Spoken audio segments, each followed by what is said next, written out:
चलो हो गया डिस्कशन। चेक कीजिए क्या होता लास्ट लेक्चर में।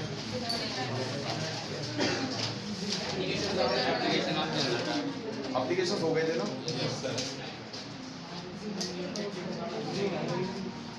Chaitali, get up. Tell me what exactly means Zener diode. What is the motto of Zener diode? देखना नहीं नोटबुक में, सोचिए और आंसर दीजिए। आंसर पता है आपको? बाकी स्टूडेंट रीड कीजिए क्वेश्चन पूछने वालों में।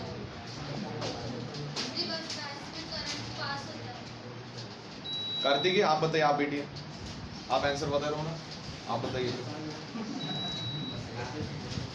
क्या है जेनर डायोड का काम? वो सिर्फ फॉरवर्ड बायस पे काम करता है। जेनर डायोड दोनों forward as well as reverse bias. इसका स्ट्रॉन्ग यूज कहाँ पे है जेनर डायोड का? याद कीजिए, voltage regulator. Voltage regulator. Please sit down. Aniket आप बताइए, जेनर डायोड रिवर्स बायस में काम करने के लिए हमने दो चेंजेस किए थे जेनर डायोड के साथ, याद है आपको? वो दो चेंजेस क्या थे? याद कीजिए, कल ही तो लेक्चर हुआ है, ज्यादा just it take only 24 hours. याद कीजिए, पता है आपको? थोड़ा सोचिए ना, अगर आप खुद के मन को बताओगे कि मुझे याद ही नहीं है, दिमाग थोड़ी सपोर्ट करने वाला है आपको। दो ही चेंजेस किए थे ना बच्चों? करण गेट अप, बेटिए आप।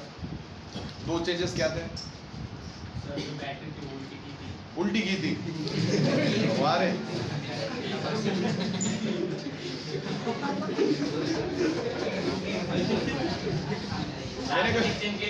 हाँ, टर्मिनल्स, ये दो चेंज में था ही नहीं। क्वेश्चन वही है मेरा कि बैटरी को हमने पहले रिवर्स किया है तो रिवर्स बायस में चला गया।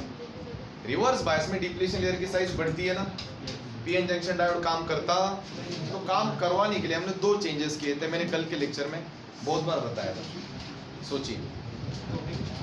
हाँ, पहला आंसर है डोपिंग। डोपिंग क्या करना है? सिर्फ डोपिंग? नहीं, डोपिंग यूजिंग और रिवर्स। अरे क्या बता रहे हो आप मुझे? चेंजेस बताइए। तुम्हाला द्या असं इथं बसा, प्रेम मोठा मागे बघू बघू असतं तुम्ही। Getup, I said getup.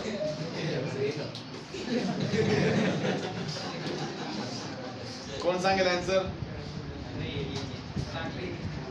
सांगा, व्यवस्थित आहे का सर्व? इसमें हाईली डोपिंग की जाती है जिस वजह से जो इलेक्ट्रॉन और होल्स रहते हैं उनकी संख्या बढ़ जाती है, और उसके बाद जो ब्रेकडाउन वोल्टेज रहता है उससे ज़्यादा हम वोल्टेज प्रोवाइड करते हैं, तो उससे उसकी डिप्लेशन लेयर ब्रेक हो जाती है।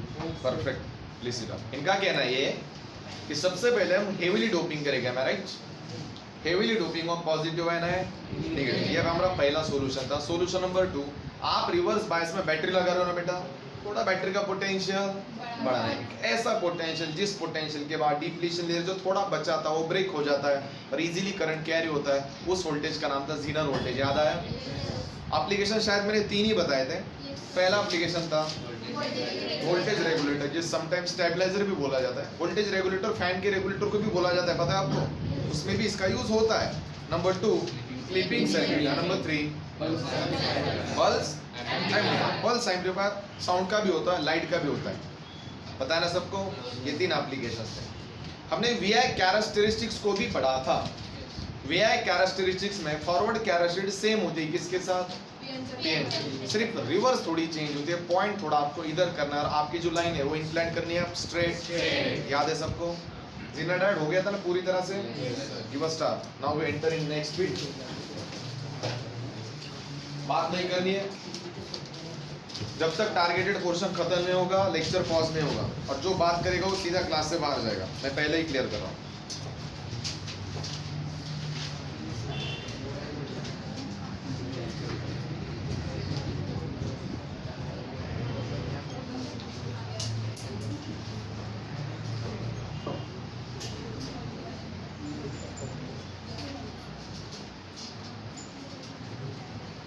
फोटो डायोड, ये भी एक डायोड का ही टाइप है।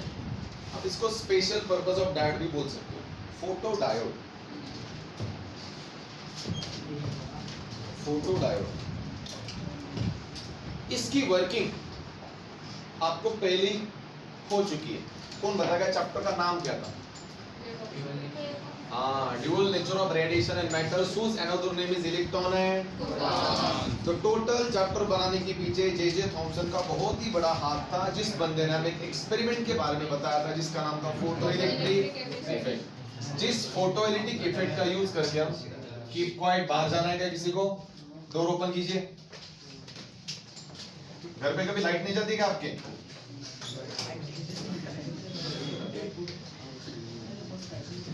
फोटो इलेक्ट्रिक इफेक्ट में हमने ये पढ़ा था, जब भी कभी फोटो सेंसिटिव मटेरियल के ऊपर फोटोन एनर्जी मारी जाती है तो वो फोटोन एनर्जी चेंज होती है इलेक्ट्रिकल एनर्जी। तो सरफेस के अंदर कुछ ना कुछ एनर्जी डिसिपेट होती है जिसका नाम था वर्क या वर्क फंक्शन। जाहिर सी बात है फोटो इलेक्ट्रिक इमिशन का काम क्या था? Which converts a photon energy into. फर्क इतना है, वहां पे जो सब्सटेंस था वो अलग मटेरियल का था, लाइक सीजियम, याद है? यहाँ पे अलग है, यहाँ पे सीजियम यूज नहीं करना, उसके कंटेंट यूज करना है। तो सर यहाँ पे मोस्ट ऑफ द प्रायोरिटी किसको दे रहे? एक तो जर्मेनियम, नहीं तो जाहिर सी बात है वो एक्सपेरिमेंट मैंने सेमीकंडक्टर में लेके आया ना, तो इसके पीछे सबसे बड़ा किसका आता है? डायोड या पीएन जंक्शन डायोड। एक डायोड ऑलरेडी इलेक्ट्रॉनिक डिवाइसेस में ऐसा है जिस डायोड का यूज करके आप इलेक्ट्रिसिटी को बना सकते हो, और इस टाइप का डायोड यूज किया जाता है अलग अलग इलेक्ट्रॉनिक गैजेट्स में। जिसका स्ट्रॉन्गेस्ट इलेक्ट्रॉनिक गैजेट है वो है हमारा कैलकुलेटर, याद है ना सबको? एक स्ट्रिप लगती है, अभी तो स्ट्रिप लग रही है क्योंकि वो सोलर से यूज होता है, उसके पहले एक छोटी सी एलईडी लगती थी, सिर्फ ऊपर का सेक्शन आपको दिखता था। पुराने अगर आप कैलकुलेटर की बात करते हो 10 इयर्स बिफोर के, तो वो जो छोटा सा एलईडी जैसा जो शेप दिखता है उसे बोला जाता है फोटो या फोटो डायोड। अब आपके दिमाग में ये तो क्लियर हो गया, फोटो डायोड, डायोड का मतलब है एक ऐसा स्पेशल पर्पस डायोड जो इलेक्ट्रिसिटी को खा रहा है या बना रहा है। तो इसके डेफिनेशन बहुत ही क्लियर है। It is a small electronic gadget or device which are normally used to convert the photon energy into electron energy, sorry electrical energy। इसे आप इलेक्ट्रोस्टैटिक एनर्जी भी बोल सकते हो, am I right? अब आप सोच रहे होंगे कि सर ये जो फोटो डायोड होता है क्या वो दिखने में बड़ा होता है? बिल्कुल भी नहीं। एलईडी होता है ना छोटी, उतना ही साइज का फोटो डायोड होता है, यस और नो? आप सोच रहे होंगे सर ये बहुत ही ज्यादा पोटेंशियल बनाता है, बेटा ऐसा बिल्कुल भी नहीं है, ये बहुत ही नैरो पोटेंशियल बनाता है। फिर आप बोलोगे सर क्या एक फोटो डायोड से हमारा घर चलेगा? बिल्कुल भी नहीं। ऐसे थाउजेंड्स लाखों फोटो डायोड को मिलाना पड़ता है, डब्बे में फिक्स करना पड़ता है, उसे हम सोलर सेल की प्लेट बोलते हैं, याद है ना? उसको उठाना पड़ता है, टेरेस पे डालना पड़ता है, तब लाखों फोटो डायोड या हजारों फोटो डायोड जब एक साथ आते हैं तभी कहाँ पे 4 या 5 एम्पियर करंट बनता है। दिमाग में जा रहा है? आपने ऑब्जर्वेशन किया होगा, अगर डोमेस्टिक लोड के लिए आपको सोलर पैनल लगाने तो आप सोलर पैनल कम लगा सकते हो क्योंकि डोमेस्टिक को ज्यादा करंट लगता। होटल्स, कॉलेजेस, वेरियस रेस्टोरेंट्स, इसके ऊपर जो सोलर सेल लगते हैं वो बहुत ही ज्यादा और बड़े होते हैं क्योंकि वहां पे करंट की रिक्वायरमेंट कम होती है, ज्यादा होती है? ज्यादा होती है। क्या आप मेरी बातों को समझ रहे हो? बायोमेडिकल का कोई भी एक इंस्ट्रूमेंट पकड़ लीजिए, बायोमेडिकल में एक इंस्ट्रूमेंट ऐसा है जिसका यूज करके ईसीजी हम स्कैन करते हैं। वो एक इंस्ट्रूमेंट होता है ना जो उसके अंदर मशीन घूमती है, उसका यूज करके पूरी बॉडी स्कैन होती है, समथिंग लाइक दैट। उस हमारा हाँ CT scan, right. CT scan का जो मशीन होता है ना उसको 3 फेज सप्लाई लगता है, तो जाहिर सी बात है वो बायोमेडिकल का सबसे मैक्सिमम इलेक्ट्रिसिटी कंज्यूम करने वाला इलेक्ट्रिकल डिवाइस है। अंडरस्टैंड? तो अभी आप सोच रहे होंगे क्या ये फोटो डायोड सच्ची में काम कैसे करता है? थोड़ा ध्यान से सुनना है।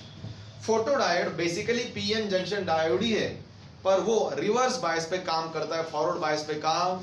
फिर आप सोच रहे होंगे अगर ये रिवर्स बायस पे काम करता है तो सर आप इसको जीनर डायोड के कह सकते हो, मुझे कुछ फर्क नहीं पड़ता, पर उसकी वर्किंग अलग है, इसकी वर्किंग अलग है। आप सोच रहे होंगे कैसे? उसकी वर्किंग में सर को सिर्फ करंट पास करना था, ये सर का टारगेट था, एम आई राइट? यहाँ पे करंट पास करना है, करंट बना रहा है, मतलब इसको इलेक्ट्रिसिटी दी जाती है, इलेक्ट्रिसिटी ली जाती है। सस्पेंस यही ना कि अभी इलेक्ट्रिसिटी कैसे बनेगी। अंडरस्टैंड? स्टार्ट करें। पहले कंस्ट्रक्शन पढ़ते हैं, बाद में मैं आपको बाय प्रोसेस वर्किंग बताता हूँ। जब तक वर्किंग पूरी तरह से दिमाग में नहीं घुसेगी तब तक बीट आगे नहीं जाएगा। Is that clear? Please give a star. Photo diode recording चालू है क्या? चेक करो।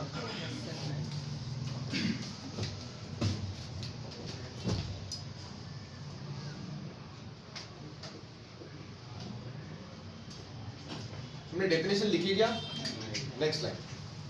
इसकी कंस्ट्रक्शन वर्किंग पूरी लिख के दूंगा मैं, डोंट वरी, आराम से लिखिए।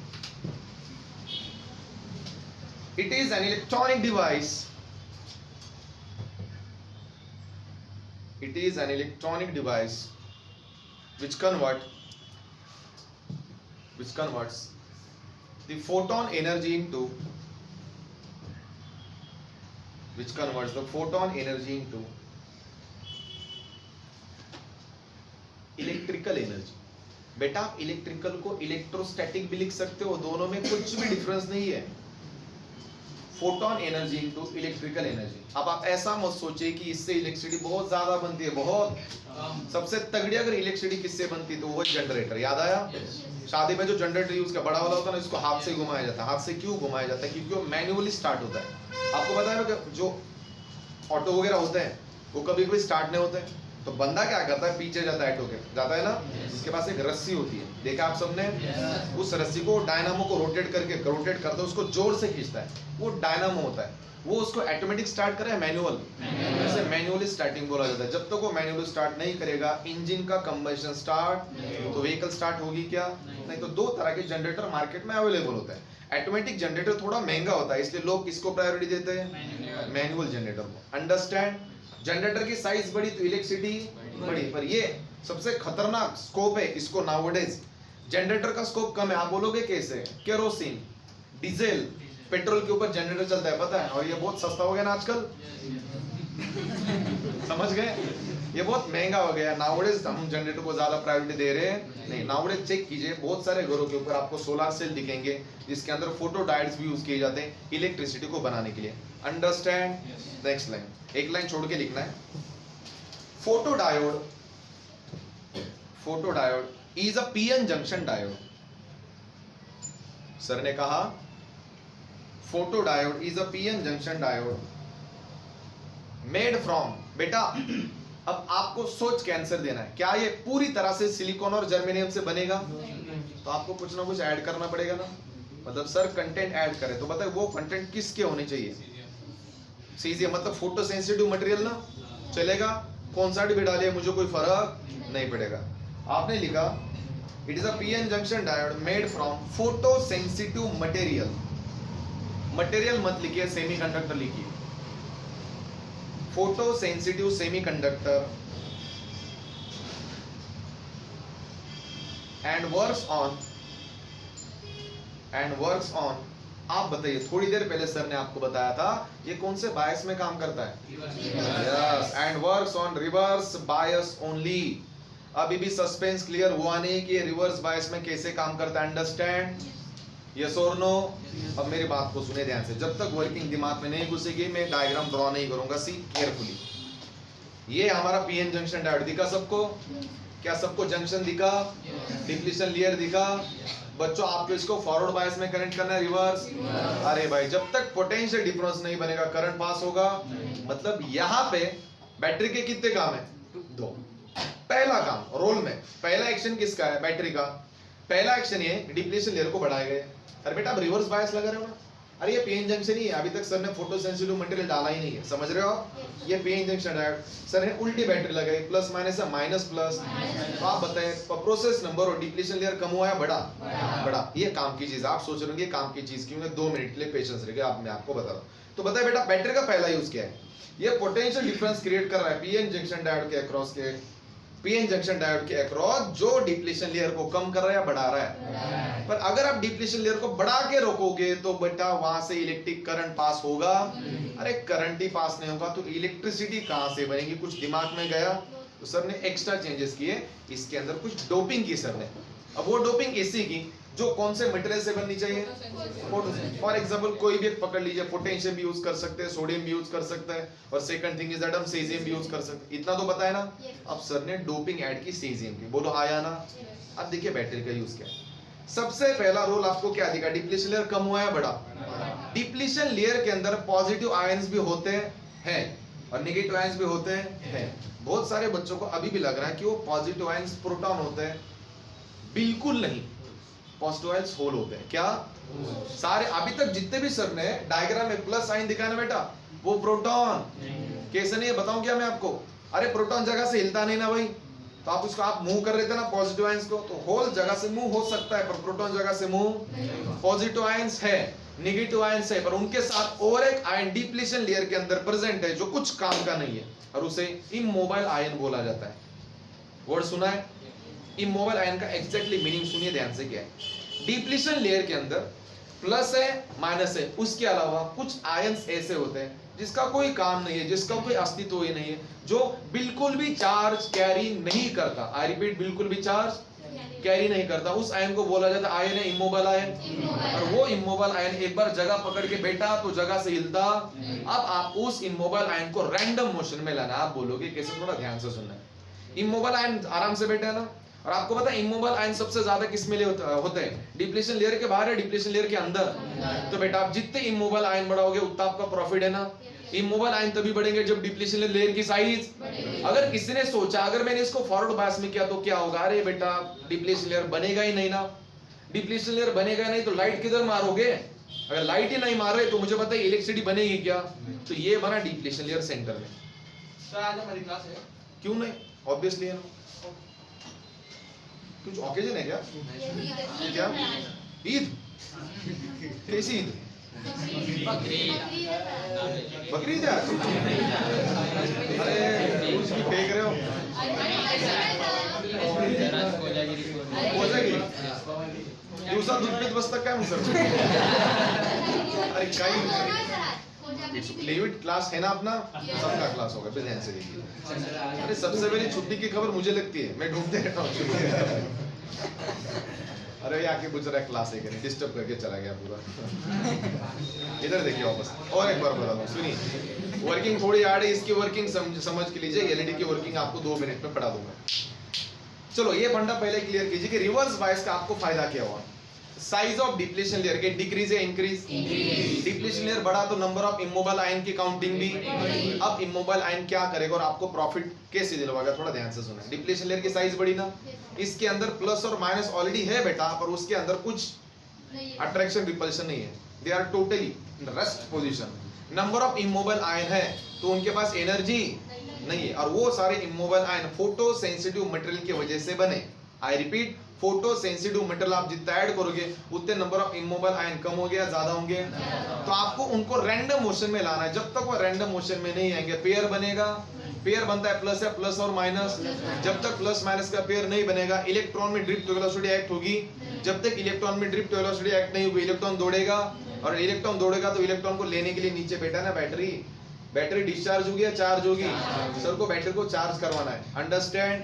देखिए इसके अंदर जो सारे इमोबाइल आयन थे, वो इमोबाइल आयन हमारे कान में आके बोल रहे देखो भाई मैं जगह से हिलूंगा एक ही कंडीशन पे, मुझे एनर्जी चाहिए। जब तक मुझे एनर्जी नहीं मिलेगी मैं जगह से हिलूंगा। तो एनर्जी आप कहां से भेज रहे हो? लाइट से। आपको फोटोन एनर्जी डिप्लीशन लेयर के अंदर मारनी पड़ेगी बेटा, इधर मार के कुछ नहीं मिलने वाला। सर ने डिप्लीशन लेयर फोटोन एनर्जी को डिप्लीशन लेयर के अंदर मारा। फोटोन एनर्जी लाइट की एनर्जी को जो फ्रीक्वेंसी होती है उसे बोला जाता है फ्रीक्वेंसी या थ्रेशोल्ड फ्रीक्वेंसी। तो जाहिर सी बात है अगर आपको इलेक्ट्रिसिटी बनाना है तो आपकी फ्रीक्वेंसी थ्रेशोल्ड फ्रीक्वेंसी इतनी नहीं तो उससे पढ़ाया था ना मैंने। अगर वो फोटोन एनर्जी आप इस डिप्लीशन लेयर के ऊपर मारते हो तो बेटा वो इमोबाइल आयन चार्ज कैरी करते हैं। क्या कैरी करते हैं? पहले उनके पास चार्ज था क्या? अब है ना।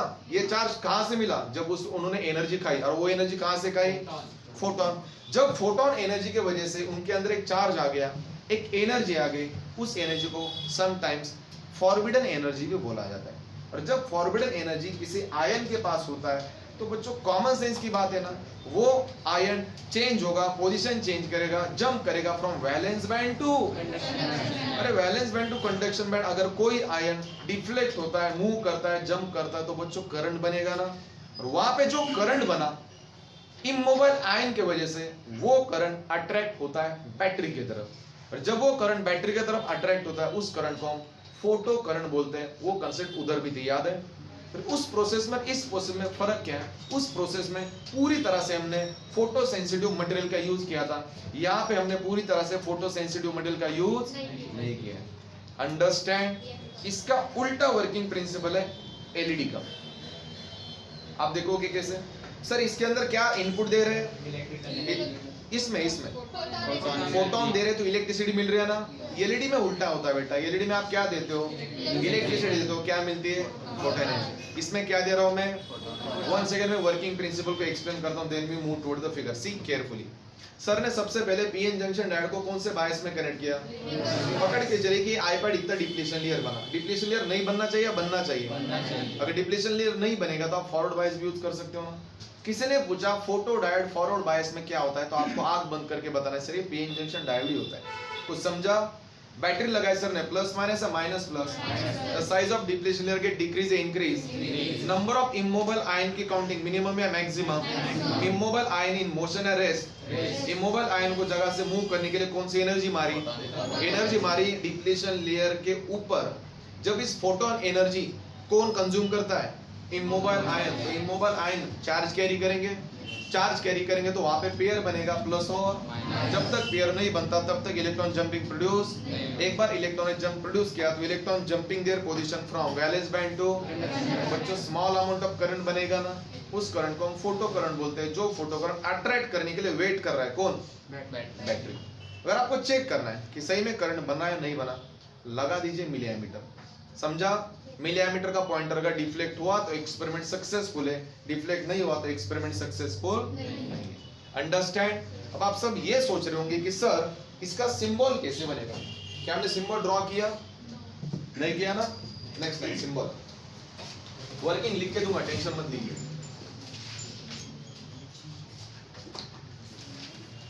Next line symbol. बहुत ही सिंपल सिंबल है, बोर्ड पे ध्यान देना है बच्चों। ये किस फैमिली का मेंबर है? डायोड का सिंबल पता है ना सबको? First of all you have to draw one triangle, vertical line. यहाँ पे होता है ऑब्वियसली एनोड, तो यहाँ पे होता है कैथोड। ये पॉजिटिव टर्मिनल है तो ये क्या है? इतना तो पता है ना सबको। अब ये पीएन जंक्शन डायोड का सिंबल बना। हमें पीएन जंक्शन डायोड का सिंबल नहीं चाहिए, हमें चाहिए किसका? फोटो।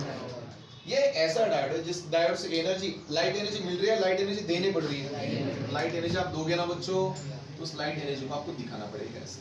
तो ये कौन सी एनर्जी है, कौन बताएगा? इस फोटॉन एनर्जी का फार्मूला था E = h न्यू। ये फार्मूला में अल्बर्ट आइंस्टाइन ने दिया, इतना तो पता है ना। अगर आप डायोड के अंदर लाइट मारते हो तो किसका सिंबल मिलेगा? डायोड से लाइट बाहर निकाल देंगे किसका? एलईडी, जो हमारा नेक्स्ट बीट है। Understand? Please copy that.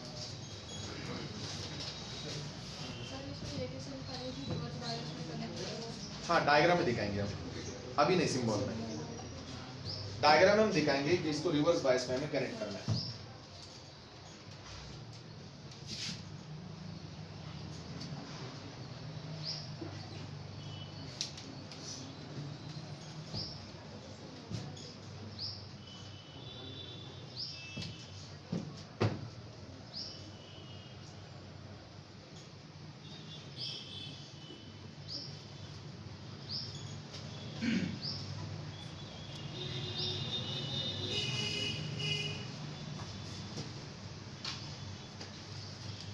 Next line construction, थोड़ा फास्ट लिखिए। Number 1, it consisting a PN junction diode with photosensitive semiconductor. It consisting a PN junction diode with a photosensitive semiconductor.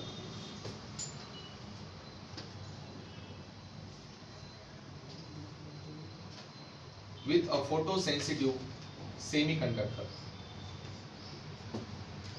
Number 2, the diode is connected across a DC source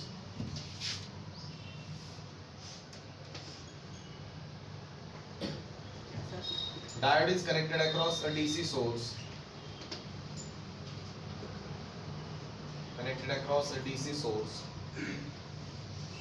in reverse bias.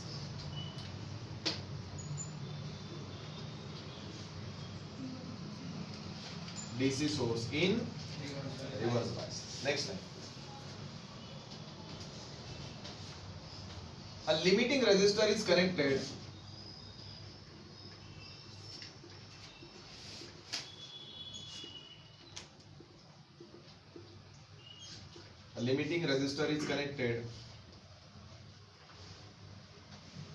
in series with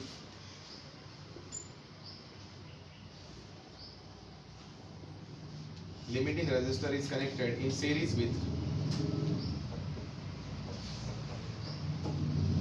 cathode terminal, series with the cathode terminal of PN junction diode. Cathode terminal of PN junction diode. Construction से बाहर निकलिए, write down working. Board पे sir ने working के diagram draw किए, जो diagram book में नहीं है, बुक में सीधा सर्किट डायग्राम ड्रॉ किए। वर्किंग के डायग्राम आपके अंडरस्टैंडिंग के लिए मैंने ड्रॉ किए, बोर्ड पे ध्यान देना है। उसके बाद वर्किंग लिखेंगे, बाद में डायग्राम ड्रॉ करना। See carefully. कौन सा डायोड है सर के पास? डायग्राम के अंदर फोटो सेंसिटिव मटेरियल का गलती से भी प्रोनाउंसिएशन नहीं करना है, क्योंकि maximum priority PN junction diode की होती है, तो फोटो सेंसिटिव मटेरियल की प्रायोरिटी बहुत मिनिमम है। सबसे पहले क्या किया, एनोड और कैथोड में से दो टर्मिनल बाहर निकाले, डीसी सोर्स को लगाए। तो जाहिर सी बात है, फॉरवर्ड बायस है, रिवर्स बायस, रिवर्स वोल्टेज है ना। रिवर्स वोल्टेज की वजह से आपको पता है फोर्स ऑफ अट्रैक्शन होता है, और फोर्स ऑफ अट्रैक्शन की वजह से क्या बना? अगर आपको प्लस ड्रॉ करने में दिक्कत है तो आप सर्कल भी दिखा सकते हो। सर्कल का मतलब एम्प्टी स्पेस, और एम्प्टी स्पेस का मतलब होल होता है, पता है ना। तो यहाँ पे होल है तो यहाँ पे नंबर ऑफ इलेक्ट्रॉन, उनके अंदर छोटे छोटे जो पार्टिकल आपको दिख रहे हैं, ज्यादा नहीं दिखाने हैं, ये बहुत कम होता है। पर आप बोलोगे सर इस इमोबाइल आयन को बढ़ाना कैसे? फोटो सेंसिटिव मटेरियल ऐड कीजिए, जितना ऐड करोगे उतना कम हो गया, बढ़ेंगे। तो जाहिर सी बात है, इनको आपको रेस्ट में लाना है, मोशन में लाना है, तो कौन सी एनर्जी को डालना पड़ेगा? जब तक ये आएंगे नहीं, पेयर बनेगा। जब तक पेयर नहीं बनेगा, करंट पास होगा, और वो करंट किस में से जाएगा? बैटरी में। अगर बैटरी के तरफ करंट आ रहा है तो बैटरी का काम क्या है? डिस्चार्ज या चार्ज? अब बेसिकली देखिए, बैटरी के दो काम है, कौन बताएगा? पहला काम क्या है? पहला काम क्या है? डिप्लीशन लेयर को बढ़ाना। डिप्लीशन लेयर को बढ़ाना। अरे बेटा, एक ऐसा पोटेंशियल क्रिएट कर रहा है जिसके वजह से डिप्लीशन लेयर बनाना। अरे बेटा, डिप्लीशन नहीं बनाओगे तो लाइट किधर मारोगे? समझ रहे हो? तो इसका काम है, पहले डिप्लीशन लेयर को बढ़ाएगा। Second thing is that battery depletion layer को बढ़ाने का भी काम कर रहा है और खुद चार्ज लेने का ही काम कर रहा है। मतलब इस प्रोसेस में बैटरी चार्जिंग मोड में। अगर कोई बोलेगा कि सर डिस्चार्ज कैसे करना, निकाल दीजिए, लगा दीजिए किधर भी, आर को लगाइए, एल को लगाइए, सी को लगाइए, वो चार्ज हो गया, डिस्चार्ज। अंडरस्टैंड? वर्किंग कंस्ट्रक्शन लिखा ना सबने? Working step by step copy कीजिए। When the photon energy, थोड़ा फास्ट लिखिए, टाइम मत वेस्ट कीजिए। When the photon energy is propagated, propagated का मतलब है इंसिडेंट करना। When the photon energy is propagated on the region of depletion layer, am I right? मैंने जो बताया था वही लिख के दे रहा हूं बच्चों, as it is propagated on the region of depletion layer, causes there is a relative motion,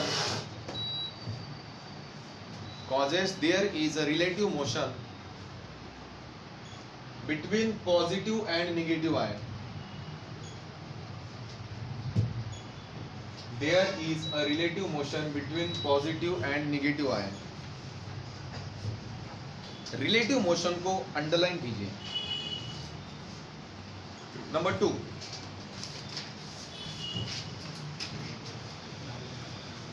the motion of positive and negative ion, the motion of positive and negative ion is only induced, the motion of positive and negative ion is only induced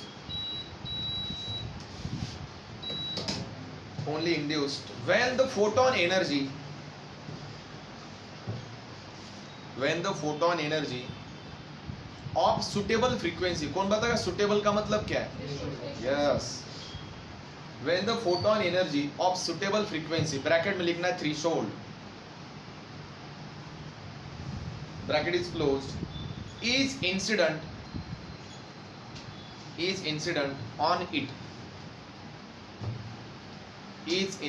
on it, am I right? जब तक आप light को नहीं मारोगे तब तक electrostatic energy बनेगी बिल्कुल भी नहीं। Next, which causes which causes the generation of pair, which causes the generation of pair between plus and minus, generation of pair due to plus and minus, and electric current,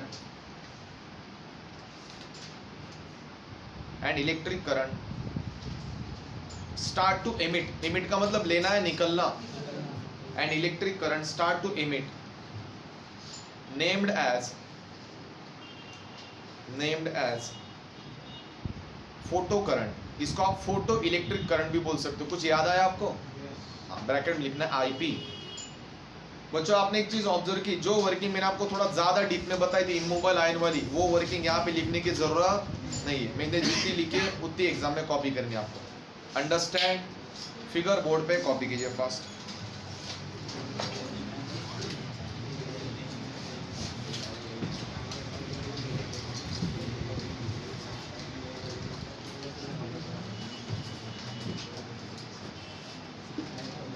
symbol copy किया ना सबने? Okay.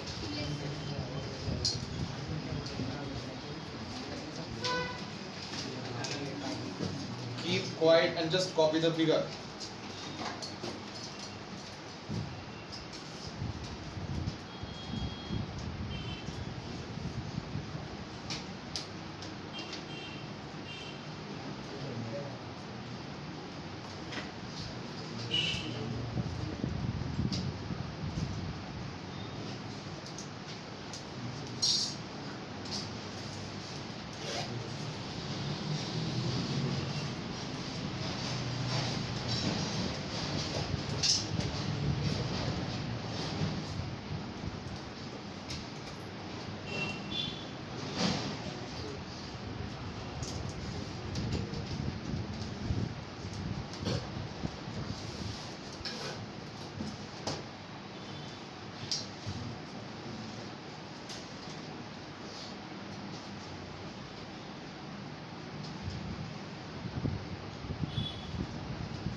Light के raise show करने के लिए मत भूलिए please. अगर आप इनपुट ही नहीं दोगे तो आउटपुट नहीं मिलेगा.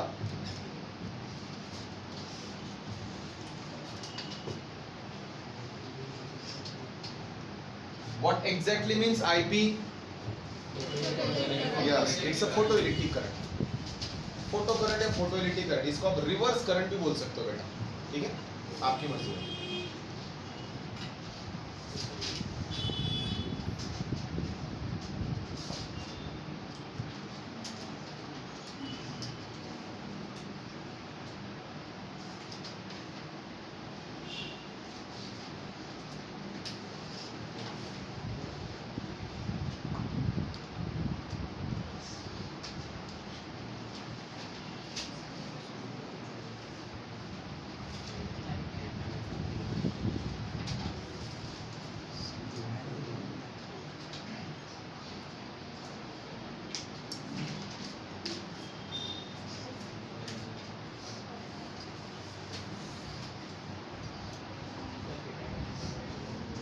सर्किट डायग्राम भी कॉपी करनी है एज इट इज.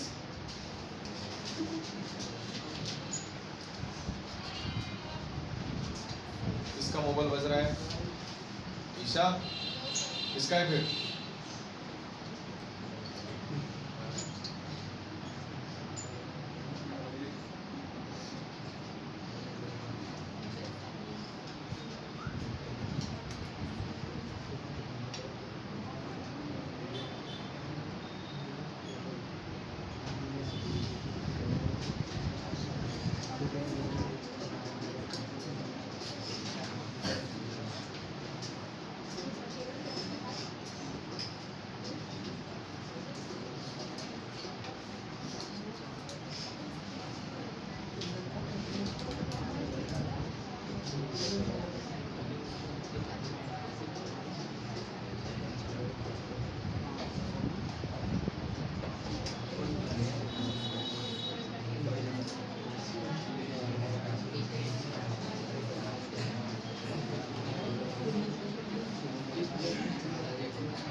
कॉपी किया सबने? चलो सर्किट डायग्राम कॉपी की। यो star VI characteristics of photodiode. हर डिवाइस की कैरेक्टरिस्टिक्स सिलेबस में मेंशन की है और कैरेक्टरिस्टिक्स को पढ़िए। कैरेक्टरिस्टिक्स वही बंदा समझ पाएगा जिसको इसकी एग्जैक्टली वर्किंग पता है। VI कैरेक्टरिस्टिक्स ऑफ फोटोडायोड, ठीक है। इसमें एक नया वर्ड आपको देखने को मिलेगा जब मैं कैरेक्टरिस्टिक्स ड्रॉ करूंगा। सोच के आंसर देना है। अगर मैं फॉरवर्ड कैरेक्टरिस्टिक ड्रॉ करूंगा तो कुछ मतलब नहीं बनेगा। क्यों? याद आया? क्योंकि ये पीएन जंक्शन डायोड ही होता है फॉरवर्ड में, तो जाहिर सी बात है अगर एग्जाम में गलती से क्वेश्चन आता है draw the forward, Isha and Chaitali बाहेर जायचंय, शेवटची वॉर्निंग है, बिल्कुल नाही डिस्टर्ब होता है मला। अगर एग्जाम में क्वेश्चन आता है कि आपको फोटोडायोड की फॉरवर्ड कैरेक्टरिस्टिक्स मेंशन करनी है, directly go for PN junction diode. याद है सबको? ग्राफ, एक ग्राफ बनता है 0.3 के लिए, अब दूसरा ग्राफ बनता है 0. तो मैं फॉरवर्ड बायस की बात करूंगा नहीं, मैं बात करूंगा सिर्फ इसमें एक नया करंट आपको देख। याद है एक छोटा सा करंट होता है जो करंट लॉस करके आपके आंखों के सामने आता है, लीकेज करंट। यहाँ पे वो लीकेज करंट नहीं, यहाँ पे उस करंट को अलग नाम से प्रोनाउंसिएट किया जाता है, called as a dark current. कौन सा करंट? आप सोच रहे होंगे इसको डार्क क्यों बोला जाता है। ये करंट तब होता है जब उसके ऊपर लाइट नहीं मारी जाती फिर भी होता है। अगर लाइट मारे तो ब्राइट हो गया ना, तो ऑपोजिट वर्ड क्या बन गया? मतलब ध्यान से सुनिए, जब सर ने इस पूरे प्रोसेस में रिवर्स बायस नाम का फंडा अप्लाई किया तो सर ने लाइट मारी नहीं थी, लाइट नहीं मारी, फिर भी कुछ ना कुछ पेयर बनेंगे ना भाई 1%, और उस पेयर की वजह से कुछ ना कुछ इलेक्ट्रॉन डिस्चार्ज होगा, और वो इलेक्ट्रॉन किस में से जाएगा? बैटरी में से। मतलब आप लाइट नहीं मार रहे हो तो भी एक छोटा सा लीकेज करंट वहां पे बैटरी में घुस रहा है, उस करंट को लीकेज करंट नहीं बोला जाता, कॉल्ड डार्क। डार्क करंट बहुत बड़ा होता है या छोटा? सेकंड थिंग, मैं इसके बहुत सारे कैरेक्टर ड्रॉ करूंगा, 4 ड्रॉ करूंगा। आपने लाइट एनर्जी बढ़ाई तो करंट भी, और लाइट एनर्जी बढ़ाई तो करंट भी, और लाइट एनर्जी बढ़ाई तो करंट भी। ग्राफ बनेंगे 4। पहला ग्राफ मुझे ये बताएगा कि डार्क करंट क्या होता है, दूसरा ग्राफ लाइट एनर्जी मारने के बाद, तीसरा ग्राफ और एनर्जी बढ़ाने के बाद, चौथा ग्राफ और एनर्जी बढ़ाने के बाद। जितने आप एनर्जी बढ़ाते जाओगे उतना करंट बढ़ती जाएगा। अंडरस्टैंड? और आप सोच रहे हो सर वोल्टेज नहीं बढ़ेगा, कैसे बढ़ेगा वोल्टेज? आपने तो कांस्टेंट लगाया। अगर बैटरी सर ने 20 वोल्ट की लगाई तो ज्यादा से ज्यादा 20 वोल्ट तक ही स्टोर होगा ना, उसके आगे होगा क्या? मतलब इस कैरेक्टरिस्टिक्स में वोल्टेज किसी के लिए चेंज। अंडरस्टैंड? वर्ड लिखा सर ने, VI कैरेक्टर, सॉरी सबने। नेक्स्ट लाइन मेंशन कीजिए।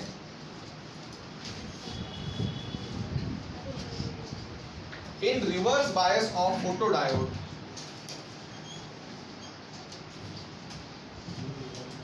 in reverse bias of photodiode,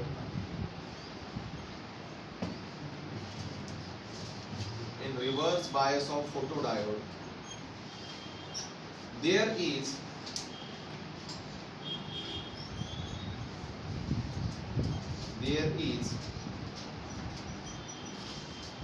a small amount of current, there is a small amount of current passing through cell, cell मत लिखे, diode लिखिए, passing through diode।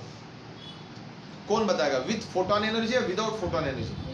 हाँ, passing through diode without the incident of photon energy। मतलब अभी तक sir ने light को incident किया नहीं है। Without the incident of photon energy, without the incident of photon energy, called as dark current. बेटा आप इस डार्क करंट को लीकेज करंट भी बोल सकते हो, इसको डार्क करंट कहेंगे, called as dark current. Dark current को अंडरलाइन कीजिए। अबे डार्क करंट कैसे बनता है बोर्ड पे ध्यान दीजिए, मैं आपको बता रहा हूँ, सुनिए, बोर्ड पे ध्यान दीजिए। पहला क्वाड्रेंट या third? Because we have to show the characteristics in which bias. Understand? See, voltage constant है बेटा, सर ने वोल्टेज लगाया, आप बाद में चेंज, मतलब ग्राफ इधर जाएगा नहीं, ग्राफ नीचे बिल्कुल नहीं आएगा, नीचे बिल्कुल नहीं आएगा, नीचे बिल्कुल नहीं आएगा। एक बात दिमाग में ले सकती है, सॉरी, ये करंट होगा ना इधर, ये फोटोरेटिक करंट होगा, तो ये क्या होगा? Reverse voltage. आपको किसको बढ़ाना है? करंट को बढ़ाना। अगर ग्राफ इधर आ गया, करंट बढ़ रहा है, और नीचे आ गया करंट बढ़ रहा है, और नीचे आ गया करंट बढ़ रहा है, पर एक लिमिट तक ही करंट बढ़ेगा ना बच्चों। करंट बढ़ेगा पर आपका पोटेंशियल क्या रिमेंस रिमेंस। लाइंस को ऑब्जर्व कर पा रहे हो, अगर ये लाइंस सीधे ड्रॉ होती जा रही है तो वोल्टेज क्या है, रिमेंस कांस्टेंट, पर क्या बढ़ रहा है। समझ लीजिए कि सर ने बिल्कुल भी फोटोन एनर्जी को डिप्लीशन लेयर के ऊपर नहीं मारा, मतलब करंट क्या होना चाहिए, तो क्या ग्राफ नीचे आना चाहिए, नहीं, फिर भी एक ग्राफ आता है जो ग्राफ नीचे आके इधर बेंड होता है ऐसे। कुछ समझा आपको। और ये जो करंट बच्चों आपके यहाँ पे स्मॉल अमाउंट ऑफ दिख रहा है उसे बोला जाता है। ये कौन से केस में, जब तक सर ने फोटोन एनर्जी को मारा या नहीं मारा। जैसे ही सर ने फोटोन एनर्जी को इंसिडेंट किया, करंट डिक्रीज हो गया, बढ़ेगा, am I right? तो उसको बोलूंगा मैं IP1। कुछ समझा। और थोड़ी फोटोन एनर्जी बढ़ाई और आपका करंट बढ़ेगा, IP2। और थोड़ी फोटो एनर्जी बढ़ाइए, आपका करंट और थोड़ा बढ़ेगा। चेक कीजिए हर केस में फोटो एनर्जी करंट कम होते जा रहा है, बढ़ते जा रहा है।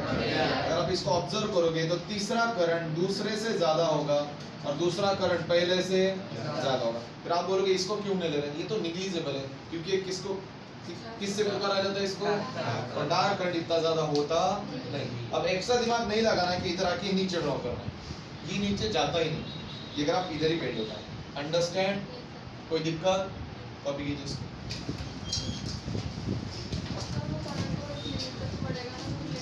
यस यस यस, वो लिमिट नीचे जब जाएगी वो सैचुरेशन करंट होगा, वहां तक हमें जाना ही नहीं है, क्योंकि आपने बुक में मेंशन ही नहीं है सैचुरेशन का फंडा।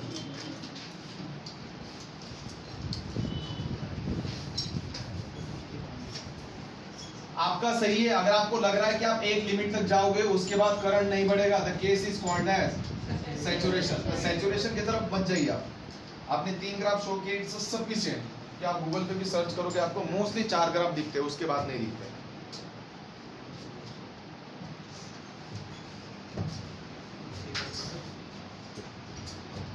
वेवफॉर्म ड्रॉ करते समय एक चीज का शायद ख्याल नहीं रखा आपने, बोर्ड पे ध्यान दीजिए। सुनिए केस, सर ने एक चीज कही थी, करंट बढ़ रहा है ना बच्चों, करंट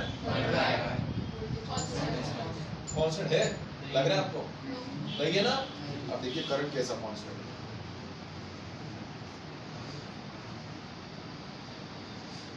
समझ रहे हो, सभी एक ही लाइन में आ रहे हैं ना। पकड़ के लीजिए, ये आपका वोल्टेज कांस्टेंट। कुछ दिमाग में गया, इस पॉइंट के बाद आपका ग्राफ ऊपर भी नहीं जाएगा और नीचे भी नहीं जाएगा। अंडरस्टैंड? तो ये 3 डॉट सेम लाइन में आनी चाहिए, तब वो कैरेक्टरिस्टिक्स को मार्क मिलता है। पहले डॉटेड लाइन ड्रॉ कीजिए और उसके बाद ग्राफ को बेंड कीजिए, आप बेटर रहेगा। समझा ना आपको क्या प्रिकॉशन लेना है? अरे यस और नो? हाँ, देन कॉपी। पहले इस लाइन को ड्रॉ कीजिए, देन कॉपी कीजिए, बेटर रहेगा।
Keep it fast.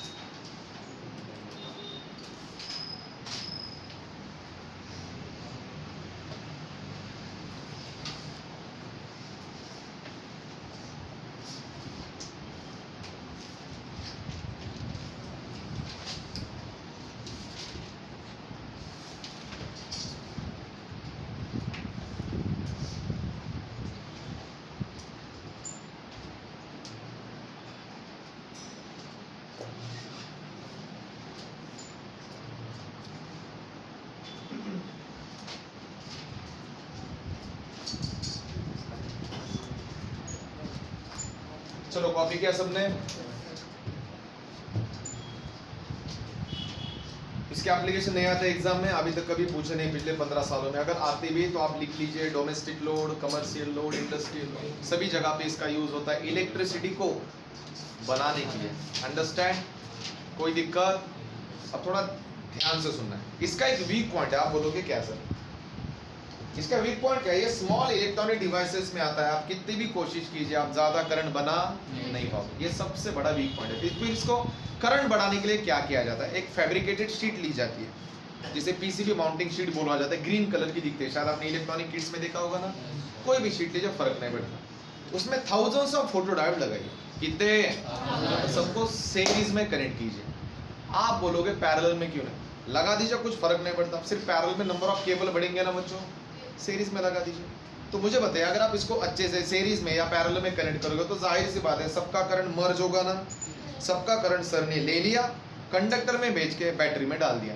तो जाहिर सी बात है, if I connect the thousands of photo diode in a single sheet, वो जो शीट बनती है ना, उस शीट को एक सेल के नाम से पुकारा जाता है, और उस सेल का नाम है सोलार सेल। कौन सा सेल? फिर आप बोलोगे क्या ये सर सोलार सेल और सोलर पैनल में फर्क है? ऑब्वियसली फर्क है। सोलर पैनल आपके सिलेबस में नहीं, आपके सिलेबस में सोलर सेल। अभी जो टेरिस के ऊपर सोलर पैनल्स लगते हैं ना, आपकी भी ऑब्जर्व करना, ऊपर का कांच फैब्रिक होता है, आप उसको मारोगे ना आपको आवाज सुनाई देगी, और वो कांच दबता भी है, पूरी तरह से ग्लास से नहीं बनता। अगर आप ग्लास का ग्लास यूज करोगे तो लाइट को रिफ्लेक्ट करता है। तो मुझे रिफ्लेक्ट करना है क्या? अरे ग्लास का काम क्या है? लाइट को लेना, क्या वापस भेजना? लेना। तो वहां पे ऐसा ग्लास यूज किया जाता है जिसे हम एंटी रिफ्लेक्टेड ग्लास बोलते हैं। एंटी रिफ्लेक्टेड समझते हो? जो पूरी तरह से लाइट को एब्जॉर्ब करेगा, लाइट को वापस जाने नहीं। पर अभी जो टेरिस के ऊपर नए सोलर पैनल लगते हैं, उस सोलर पैनल में फोटो डायोड का बहुत कम यूज होता है, क्योंकि वहां पे ऐसे सिल्वर स्ट्रिप्स होते हैं। आपने देखा है क्या कभी? उन सिल्वर स्ट्रिप का काम ही होता है फोटोन एनर्जी को किसमें कन्वर्ट करना। पर पहले जो सोलर सेल आते थे मार्केट में, वो सोलर सेल फोटो डायोड से बनते हैं। मतलब सोलर सेल क्या है? जिसके अंदर फोटो डायोड मिनिमम होते हैं, maximum. They are totally connected and merge with each other to limit the current और maximize the current. Understand? Star solar cell same working है बच्चों, कुछ भी डिफरेंस नहीं है।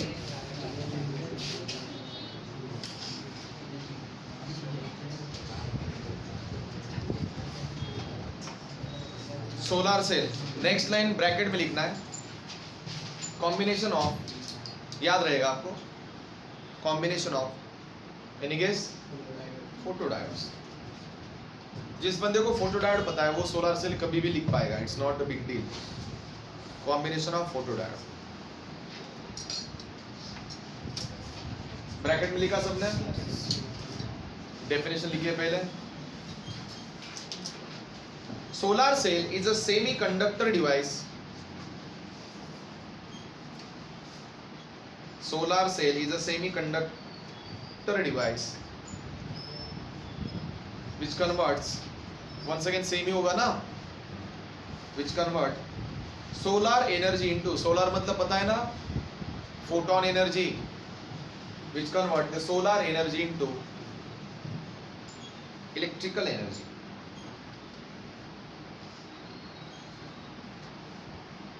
Which convert solar energy into electrical energy. Understand? अरे function तो same ही है ना, कुछ अलग है क्या? फिर आप बोलोगे क्या डिफरेंस है बेटा? उससे बहुत कम करंट मिलता है पर इससे थोड़ा। अंडरस्टैंड? कंस्ट्रक्शन,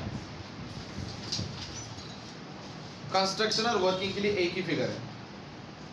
तो काम करते पहले फिगर ड्रॉ करते, चलेगा?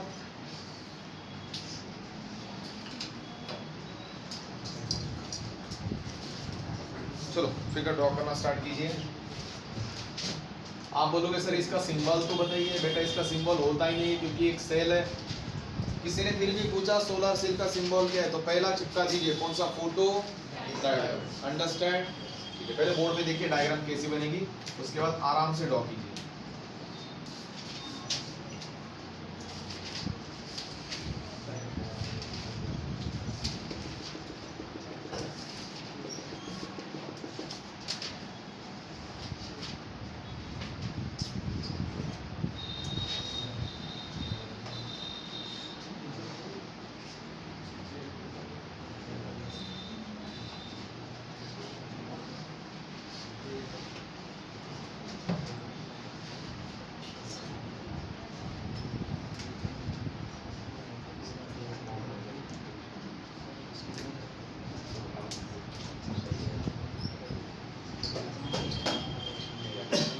क्वाइट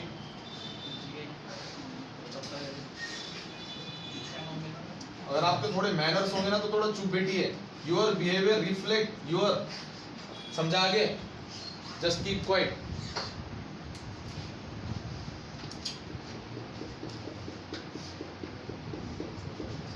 आपका बिहेवियर आपके मम्मी पापा के बिहेवियर को रिफ्लेक्ट करता है. एक चीज याद रखना लाइफ में कभी भी, अगर सर ने बोला है ना कीप क्वाइट तो चुप बैठिए ना थोड़ी देर के लिए.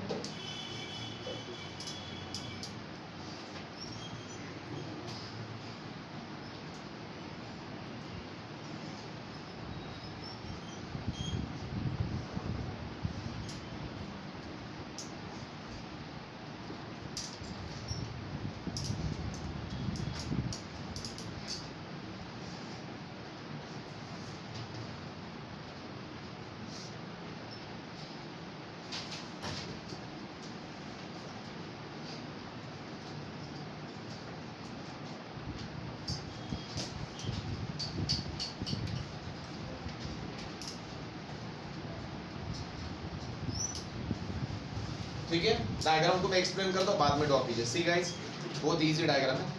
सर ने इस बार प्लस माइनस नहीं शो किया, आपने ऑब्जर्व किया? मैंने आपको पहले भी बोला था, अभी बता रहा हूँ.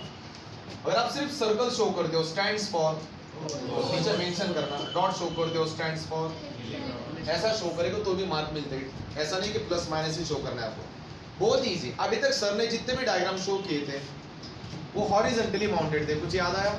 जिसमें सर ने कनेक्शन ऐसे लिया था ना, तो इस हॉरिजॉन्टली माउंटिंग को सर ने कैसे किया? Vertically mount. आपको जैसा लगता है वैसे ड्रॉ कीजिए. बहुत सारे रेफरेंस बुक में वर्टिकली माउंट किया है. कोई दिक्कत किसी को? आपने एक बात देखी, यहाँ पे दो कनेक्शंस होते हैं. ये जो कनेक्शन होता है ये फ्रंट एंड कनेक्शन होता है, और ये जो होता है वो बैक एंड कनेक्शन होता है. ऐसे नाम देने की कोई जरूरत नहीं, मैं जस्ट आपको बता रहा हूँ. आपने एक चीज ऑब्जर्व की, यहाँ पे क्रॉस सेक्शन बड़ा है तो यहाँ पे क्रॉस सेक्शन, ये आपके लिए होता है अंडरस्टैंडिंग के लिए. जिसका क्रॉस सेक्शन एरिया बड़ा है कॉल्ड एज मतलब प्लस, जिसका छोटा है कॉल्ड एज मतलब माइनस. सर ने यहाँ पे रेजिस्टर लगा. आप बोलोगे सर ने बैटरी क्यों नहीं लगे? नहीं लगाई. अब मुझे बताइए, सोलर सेल से जो चार्ज आएगा आप सीधा घर में यूज होगा ना. बैटरी लगाना है तो लगा सकते हो, बैटरी लगाना ही पड़ेगा, ऐसा कुछ भी नहीं है. तो जाहिर सी बात है, P type N type semiconductor लगा दिया. क्या आप लोग को थोड़ा सा अंदर डिप्लीशन लेयर दिख रहा है ना भाई? ये दिख रहा है, छोटा सा दिख रहा है ना. और इसके ऊपर सर ने ग्लास लगा दिया, कांच. जिस कांच का रिफ्रैक्टिव इंडेक्स बहुत ही अच्छा होता है. जो कांच लाइट पास करेगा, लाइट को रिफ्लेक्ट नहीं करेगा. मैंने कहा रिफ्लेक्ट नहीं करेगा, इसलिए इसको क्या बोला जाता है? एंटी रिफ्लेक्टिंग ग्लास लगाना ही पड़ता है बच्चों, जो सोलर पैनल के ऊपर लगता है. आपने ऑब्जर्व किया ना. और आपको पता है उसकी लाइफ भी बहुत अच्छी होती है. उस ग्लास को 50 साल 60 साल कुछ नहीं होता, सिर्फ 50 to 60 इयर्स के बाद उस ग्लास को चेंज करना पड़ता है. आप बोलोगे क्यों? ग्लास का अगर सबसे बड़ा दुश्मन कौन है तो वो हीट है. कैसे? अगर हम टू व्हीलर भी परचेस कर लेते हैं तो सामने जो फोकस होता है ना, हेडलाइट पूरा ट्रांसपेरेंट होता है, पता है ना. 10 साल के बाद देखना पूरा येलो हो जाता है, उसके अंदर स्क्रैचेस पड़ने लगते हैं. वो उसका दुश्मन है, क्योंकि लाइट कुछ भी हो, आप कितना भी बोलिए कि लाइट ग्लास को ट्रांसफर करके आगे जाती है, ऐसा नहीं होता. 2% तो रखेगी ना, मतलब उस कुछ सालों के बाद उसकी लाइट बढ़ेगी या कम होगी? एंटी रिफ्लेक्टिंग क्यों? सन की लाइट आ रही है, अगर वो हर लाइट को वापस भेजने लगा तो खाएगा क्या? अगर लाइट को खाएगा नहीं तो क्या वो इलेक्ट्रिसिटी बनाएगा? नहीं बनाएगा. इसलिए इसके कंपोनेंट में एक चीज को दिखाना मत भूलिए, called as anti reflecting glass. फिर आप सोच रहे होंगे इसकी वर्किंग सेम ही है ना. जो वर्किंग सर ने फोटो डायोड में बताई थी वही है वर्किंग इधर है. सिर्फ फर्क क्या है? वहां पे सिंगल फोटो डायोड के बारे में बताया था, यहाँ पे बहुत सारे. इन सब करंट को मर्ज किया जाता है और सीधा भेजा जाता है लोड की तरफ. अब लोड आप आर लगाइए, एल लगाइए, सी लगाइए या बैटरी लगाइए, कुछ फर्क पड़ेगा? Understand? Second interesting thing is that पिछले 9 सालों में 9 साल पहले एक बार इस क्वेश्चन को पूछा गया था. इस सोलर सेल को कभी पूछा नहीं है. क्यों पूछा? तो एग्जाम में फोटो डायोड पूछा जाता है, सोलर सेल पूछा क्यों पूछा नहीं जाता? क्योंकि बच्चों के कान पे सोलर सेल बचपन से पढ़ते आ रहे हैं. बच्चा फंक्शन तो लिख पाता है एग्जाम में, कुछ भी ड्रॉ करके चला आता है, इसलिए सोलर सेल को पूछा नहीं जाता. सिलेबस में था इसलिए मैंने पढ़ा दिया. अंडरस्टैंड? Copy that. यस.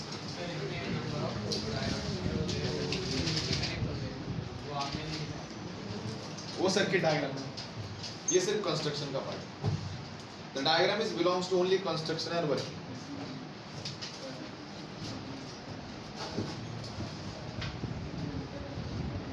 थोड़ा अच्छे से कॉपी कीजिए.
डायग्राम कॉपी की सबने?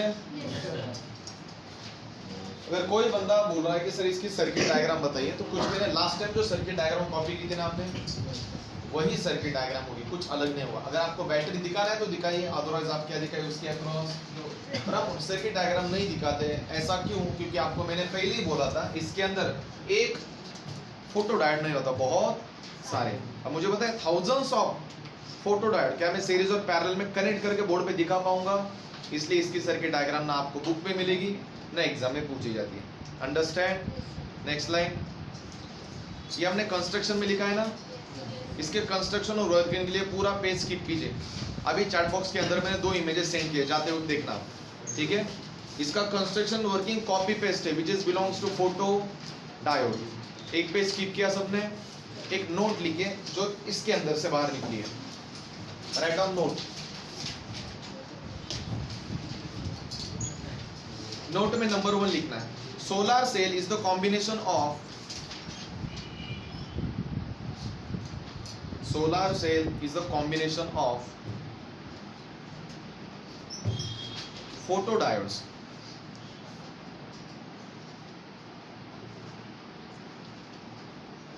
ब्रैकेट में लिखना है thousands in number।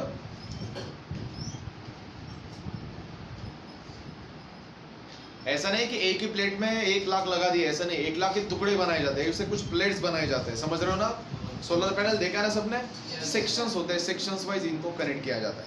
Second note लिखना है, solar cell can be generate, solar cell can generate photo voltage. अरे बेटा, अगर करंट का नाम फोटो करंट हो सकता है तो वोल्टेज का भी हो सकता है ना। Solar cell can generate the photo voltage in the range of 0.5 volt, 0.5 volt to 1.5 volt. इसका मतलब एक सोलर सेल कितना बनाता है? 0.5 टू 1. सोचिए 1.5 है, अगर मेरे घर में 250 चाहिए या 230 चाहिए, तो जाहिर सी बात है आप कैलकुलेशन करके बता सकते हो कि आपके कितने number of solar cell terrace पे लगाने पड़ेंगे 230 वोल्टेज को बनाने के लिए। अब समझा? इसका मतलब सोलर सेल अकेला नहीं होता, सोलर सेल के भी कॉम्बिनेशन होते हैं, और एक सोलर सेल के अंदर थाउजेंड्स ऑफ फोटोडायोड होते हैं। Is that clear? इसलिए कभी ऑब्जर्वेशन करना, सोलर पैनल जब खरीदने हम मार्केट में जाते हैं या किसी बंदे को पूछते हैं तो आपको बहुत महंगी प्राइस बताता है, क्योंकि सोलर पैनल सच्ची में महंगे मिलते हैं, पर उनकी लाइफ बहुत तगड़ी होती है। एक बार सोलर सेल आप इंस्टॉल कीजिए या सोलर पैनल इंस्टॉल कीजिए, मुझे तो नहीं लगता कि उसको 20 साल देखने की जरूरत पड़ती है। Is that clear? आप बोलोगे क्यों? क्योंकि इसमें मूवेबल पार्ट कुछ भी नहीं है। ये बेंच 15 सालों तो कुछ होगा क्या? अरे 2 साल में खराब होगा, क्योंकि कंटिन्यूसली ऑपरेट हो रहा है, रैंडम मोशन भी क्रिएट कर रहा है, वाइब्रेशन क्रिएट कर रहा है, नंबर ऑफ लॉसेज आ रहा है। सिंपल लॉजिक है मशीन्स का, जिसमें नंबर ऑफ कंपोनेंट ज्यादा, मेंटेनेंस के चांसेस ज्यादा, जिसमें नंबर ऑफ कंपोनेंट कुछ भी नहीं है, मेंटेनेंस के चांसेस। एक बार सोलर सेल ऊपर लगा दिया, दिन भर घूमते कैसे हवा से, फिर खराब कैसे होंगे? समझ रहे हो ना? सिर्फ टाइम टू टाइम उसकी ग्लास के ऊपर की कोटिंग पॉलिश करनी पड़ती है, वो सर्विसिंग वाले करते हैं। जैसे हर चीज़ की सर्विसिंग होती है, उसके ग्लास की भी सर्विसिंग की जाती है, एंटी रिफ्लेक्टेड ग्लास को, शाइन को बढ़ाने के लिए। अंडरस्टैंड? और सोलर सेल को ऑपरेट करने के लिए ऑलरेडी आपको एक कम्यूटेटर नाम का स्विच भी दिया जाता है, जिसको यूज करके आप उसको ऑन और ऑफ कर सकते हो। इसका मतलब ऐसा नहीं है कि सोलर सेल को बंद करना है तो ऊपर जाके काला कपड़ा डाल दिया ऐसा बिल्कुल भी नहीं, ये पॉसिबल भी नहीं है, क्योंकि सोलर सेल ऐसे जगह पे लगाए जाते हैं जो हमारे कॉन्टेक्ट में नहीं आते। अंडरस्टैंड? अभी जो MSCB ने सोलर पैनल लगाया ना, वो 180 डिग्री मूवमेंट के सोलर पैनल है, जो एक इंजीनियरिंग का प्रोजेक्ट भी होता है। जैसे सन के रेडिएशंस मूव होते हैं ना, वैसे वो सोलर सेल खुद का सरफेस भी क्या करता है? मूव करता है। उसके पीछे जो मोटर लगाई जाती है वो होती है स्टेपर मोटर, जिस स्टेपर मोटर का बहुत ज़्यादा यूज होता है ऑटोमेटिव मशीन्स में, CNC में और रोबोटिक्स पर्पज के लिए। यहाँ तक क्लियर है सबको? अब थोड़ा ध्यान से सुनना है, इंपॉर्टेंट इंस्ट्रक्शन। इसके बाद बचा क्या है मैं आपको क्लियर करके बताता हूँ। LED बचा, I will teach light emitting diode. आप एक चीज ऑब्जर्व करो, सबके पीछे कौन है? Transistor. Ma'am will teach 2 types के ट्रांजिस्टर है, PNP एंड NPN। नहीं पूछा जाता, फिर पूछा क्या जाता है? एक क्वेश्चन पूछा जाता है, ट्रांजिस्टर एज एन एम्पलीफायर, कि ट्रांजिस्टर की यूज एज एन एम्पलीफायर क्या होता है? ये थोड़ा तगड़ा बिट है। लॉजिक गेट्स, मैम पढ़ाने वाली थी पर मैं पढ़ाऊंगा लॉजिक गेट्स, क्योंकि लास्ट टाइम मैम ने पढ़ाए थे तो कुछ दिनों के बाद मुझे वो वापस पढ़ाना पड़ा था, तो लॉजिक गेट्स मैं पढ़ाऊंगा। मतलब लॉजिक गेट्स एलईडी मैं कंटिन्यू करूंगा, transistor as an amplifier ma'am will continue. उसके बाद आपका चैप्टर क्या होगा, और होगा। सेकंड थिंग इज दैट, पहले बैक पैक कर लीजिए, वो बहुत इंपॉर्टेंट है। सुन रहा हूँ मैं बहुत देर से, मोदी से भी ज्यादा बिजी हो गया।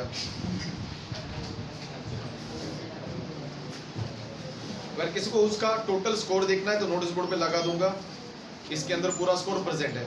सबसे लास्ट वाला उसका टोटल स्कोर है अभी तक जितने भी टेस्ट हुए थे, अंडरस्टैंड। कल जो लिस्ट बनाई थी उसमें मैंने 2 नाम ऐड किए, बाद में नोटिस बोर्ड पे देख लेना। जो स्टूडेंट होल्ड पे उसको सेकंड लिस्ट में मैंने ऐड किए थे। क्या आपको सेकंड लिस्ट विजिबल है? अगर आपको लगता है कि मेरा भी नाम इसमें होना चाहिए तो मेरे पास आइए, मैं लिस्ट में ऐड कर दूंगा।